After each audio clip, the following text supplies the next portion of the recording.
50幾歲嘅阿姐用咗成世人嘅積蓄咧，同銀行借嘅總共18萬咧，嚟到惠州呢度買咗層爛尾樓喎，你話死唔死啊？咁所有關注緊惠州新墟呢一邊啊，霧雲溪谷嘅樓盤嘅香港朋友要注意啦。咁呢個爛尾樓咧，佢隔霧雲溪谷咧，只係得8公里多啲嘅啫。喺我身後邊嘅呢個爛尾樓咧，就係喺新墟呢邊嘅。佢之前係恒大開發嘅，咁後邊咧佢轉手俾一個叫深房嘅發展商啦，但係都未能夠將佢做起身嘅。咁而家可以見到咧，身後嘅幾棟樓咧已經起好㗎啦，但係咧都因為一啲資金嘅原因咧，到而家都仲未交樓嘅。點解喺新墟呢度咧都會有一個咁大型嘅爛尾樓？咁對於嗰啲想買霧雲溪谷嘅朋友嚟講咧，又有咩福同埋有咩風險要特別注意嘅呢？我係喺香港定居嘅惠州人，而家喺惠州做地產經紀啊。如果大家對於喺新墟或者惠州呢邊買樓咧有任何嘅問題咧，都可以留言俾我。咁我亦都喺我嘅影片內容嗰度咧留低我嘅 WhatsApp 嘅。如果大家有任何問題，可以隨時聯絡我。咁嗰日晚黑咧，我由霧雲溪谷返淡水啦，就喺路上咧見到呢個爛尾樓啊！我甚至乎咧喺 Google Map 咧都搜尋唔到呢個爛尾樓嘅名。咁喺好奇心嘅驅使之下咧，第二日咧我就嚟到呢度啦。Hello， 大家好，歡迎收睇建基之談啊！咁今期節目咧，我哋嚟到呢度啊，就係我身後呢個爛尾樓啊。其中係賣咗20零套嘅房啦，咁都有啲苦主係因為到而家都未能收到自己買嘅樓咧，都一直喺度維權當中嘅。心不心疼啊！我媳婦跟我兒子常常吵架，吵得要死啊！家會散的啊！我們快要18萬放在這裏啊，連一個合同都沒有給我們，現在就是爛尾啦，已經爛過一次了，停工了，收購回來，他說是國企的嘛，國企的才來買，現在又爛在這裏，沒有證，你就要退錢給我們才對啊！我這麼大了年紀了，帶錢來給我媳婦買房子，你們收理哦，眼淚掉下來都不會哭啦！幹嘛又不給我們開門啊？我買房子辛辛苦苦的錢放在你們這裏，你幹嘛？咁後邊係有啲咩故事咧？又因為啲咩原因會爛尾到而家呢？咁我哋今期節目咧就同大家去詳細咁樣去介紹一下。咁首先咧，我哋嚟睇下呢一區嘅衛星地圖啦。咁可以睇到咧，爛尾樓所在嘅區咧叫長埔村，呢邊嘅周圍咧其實都係山嚟嘅，大家可以見到啦。咁呢一區咧其實大部分都係一啲廠房啊、工業區嘅，同埋一啲村屋啦。咁有關注霧雲溪谷嘅朋友應該都知啦，嗰邊咧係靠深圳多啲嘅，咁嗰邊咧都係香港嘅朋友關注嘅區啦。雖然呢個爛尾樓咧佢係隔霧雲溪谷嗰度咧唔係幾遠啦，講緊係8公里多啲啦，但係咧同霧雲溪谷對比咧真係爭好遠啦。咁因為呢邊咧隔深圳真係近啊，大家都知惠陽淡水啊大灣嗰邊咧有沙田地鐵站啦、田心站啦，可以去到深圳。但係惠陽仲有第二個地方咧就係新墟呢度啦。咁霧雲溪谷隔離咧都會有一個綠聯站嘅，咁所以呢邊咧其實都係有非常之多深圳返工嘅人咧，同埋香港人係買喺呢度嘅。咁由2021年咧第一次嚟呢邊咧，大家可以睇到我之前嘅航拍片段啦。其實係冇而家咁熱鬧嘅，好多嘅樓咧都仲喺度做緊嘅。咁而家可以睇到啦，而家霧雲溪谷呢邊咧真係熱鬧咗非常之多嘅。咁同埋呢邊嘅生活氣息咧都比之前足咗好多。我對呢個樓盤咧印象係比較深刻嘅。喺2021年我去霧雲溪谷嘅時候咧，有知道呢附近係有呢個盤嘅。咁點解呢個盤會爛尾呢？咁阿 Ken 咧係透過一啲互聯網嘅資料啊，了解到呢。咁話說係早幾年呢，恒大咧同深圳一間老牌嘅地產公司啊，叫深深房嘅，本來係想搞大計啊，重組咧、收購啊，乜都齊啊，最後都係吹咗啦。咁雖然個重組失敗啊，但係咧深深房咧都係冇放棄嘅。咁佢轉頭咧又用咗4億幾咧買咗恒大喺惠陽嘅一個地盤啦，大概係一半嘅股權啊。咁目標係喺2021年咧至2025年咧可以賺佢12個億啦。本來嘅計劃都係幾好嘅，咁一期咧起咗8棟啦，大家可以見到呢度咧其實都基本上係封晒頂嘅。咁話晒都係大盤啦，咁佢當時咧估計係可以賣成60億啊。但係呢個問題就嚟啦，跟住咧恒大爆煲啊！咁恒大資金斷咗之後咧就冇錢繼續同佢玩啦，咁甚至乎咧連貸款都批唔到啊！咁深深房咧又唔想一個人咧拎住所有嘅錢嚟繼續建啦。再加上咧嗰一年咧嘅市況係一落千丈啊。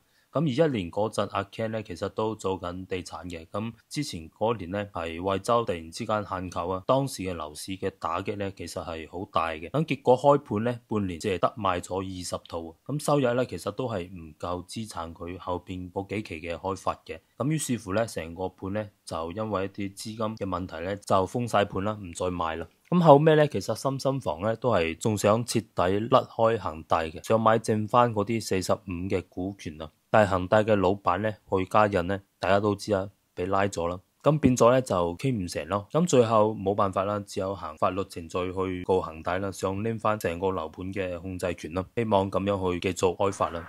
咁俾大家睇下而家呢度咩環境咧？呢邊啲路啊，應該都係啱做冇幾耐。我會見到嗰啲地盤咧都仲有好多嘢喺度。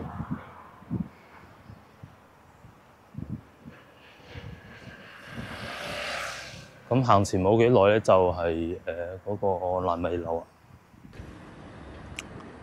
啊。呢周圍咧可以話係乜都冇啊。就好似我而家喺度拍緊片啦，如果去買支水都唔知去邊度買。有好多嘅地盤唔知係做緊路啊，定係做一啲廠房。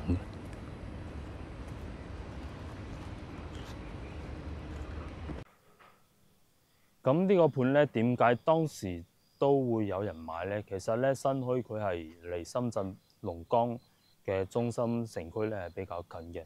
咁大家都知啦，木雲溪嗰邊咧，佢係隔嗰個鹿聯嘅地鐵站係近啲嘅，所以咧嗰邊咧到而家都要賣到成12000左右嘅。但係咧當時21年嗰陣咧，呢邊都要賣12500啊。咁當時21年木雲溪嗰邊咧係賣到去最高嘅時候去到18000幾到19000嘅，但係而家都跌咗嘅。但係呢度咧就爛尾啦，正如大家見到啦。咁21年咧木雲溪谷係賣到19000啊18000啊，但係呢邊咧先得12000。如果係你嘅話，會點樣揀？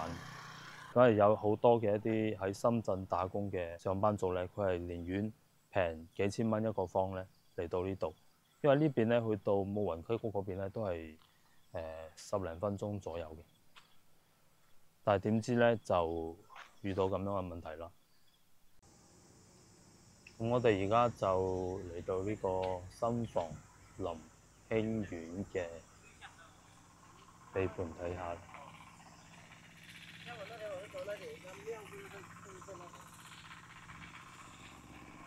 而家佢呢個樓盤嘅門口係做緊路嘅，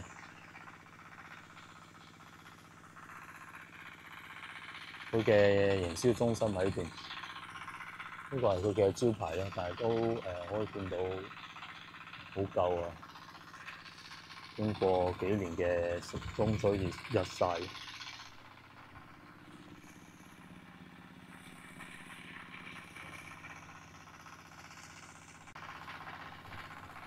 度有少少，就嚟到佢嘅營銷中心啦。睇下啲積水，哇！污糟啊！咁我相信咧，入邊啲嘢咧應該都係由21年到而家冇喐過。俾大家望下先。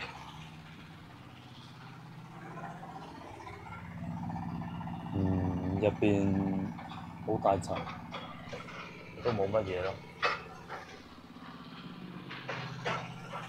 睇下呢度啲寫住啲乜嘢？25年嘅，我一個法院嘅通知啊，法院嘅通知啊，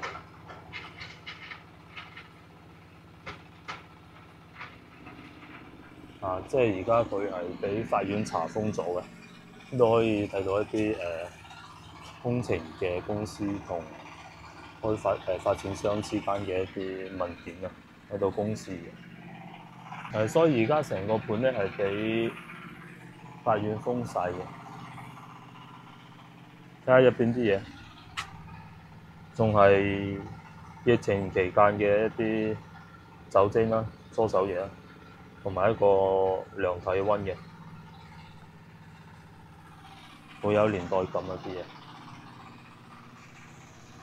嘢。咁埋嚟呢邊睇下啦。而家係冇人管，冇人管嘅呢度，所以咧我喺度影緊片都唔會見到有人咯。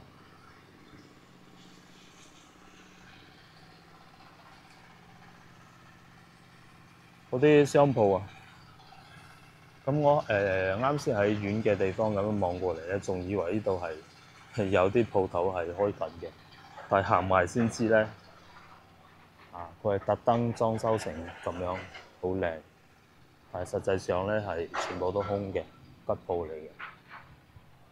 咁呢一招都係內地嘅發展商好中意用，喺啲新樓咧，佢嘅下底嘅一啲商鋪咧，佢都中意咁樣裝細修啊，甚至乎咧仲有啲招牌名喎，咁樣扮成好似開緊鋪嘅一啲店，但係實際上咧全部都係空嘅吉鋪啊。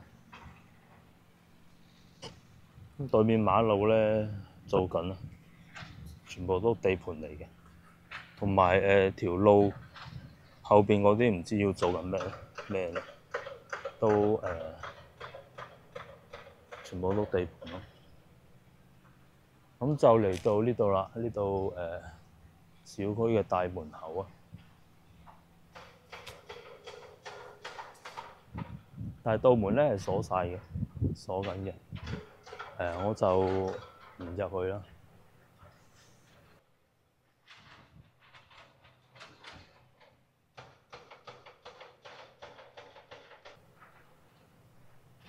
就唔入去啦。咁喺出邊咁樣望下得啦。俾大家望下。嗰度應該就係去示範單位嘅通道啊，嗰度。呢度仲寫住嗰個紅色幹線啊，即係我啱先嚟嘅時候行嘅嗰條路啦。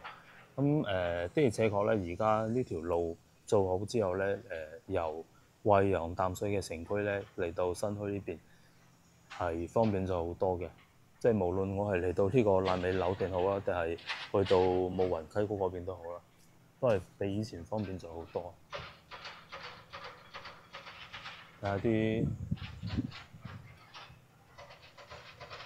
爛尾樓，可以見到佢全部已經係做好晒啦。其實就係爭交樓嘅，但係咧就係因為咁咧就係一啲同恒大嘅一啲糾紛咯，就未能交樓嘅。咁我喺網上搜尋到嘅資料顯示咧，就成個小區係賣咗有20幾套嘅。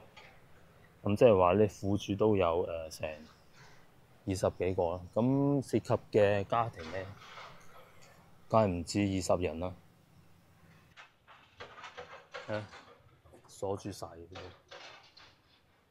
有啲地磚都生晒草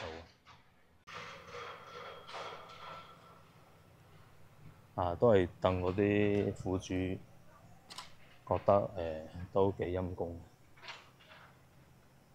呢度有一個便利店係假嘅。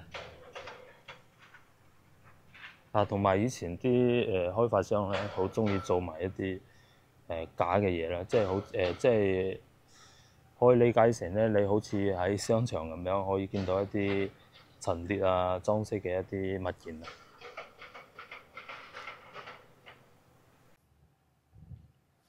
巴士站有少少污糟啊，真係。哎呀！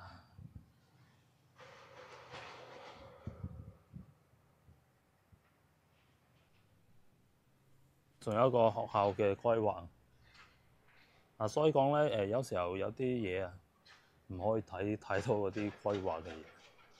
咁同埋啲學校咧，其實同我哋香港朋友嚟講咧，係一啲拉楞都冇。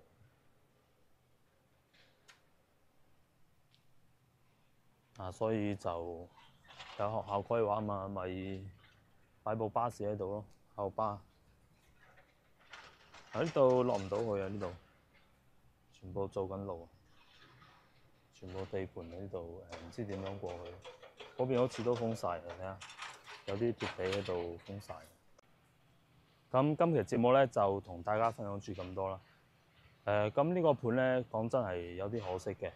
咁其實咧都係以前恒大嘅一啲歷史遺留嘅問題啦。咁而家大家如果喺大灣區買樓咧，其實都要睇真啲嘅，尤其是一啲唔係現樓嘅單位啦，好似一啲期房啊，即係一啲樓花嘅單位，特別要注意嘅。咁新墟咧，其實都幾大下嘅，即係我哋見到呢度咧，其實都係叫新墟啊，但係佢真係非常之偏僻。但係如果係木雲溪谷嗰邊咧，都而家嘅各方面配套啊，都逐漸比我21年嗰陣去嘅時候好咗好多咯。咁如果大家對喺木雲溪谷嘅樓啊有咩問題咧，或者如果你想知道更加多新墟呢邊嘅一啲發展嘅情況啊，或者喺惠陽、惠州呢邊買樓嘅一啲資訊咧，記得留言俾我。我見到嘅話咧就會同大家覆。咁我哋下期節目再見啦，拜拜。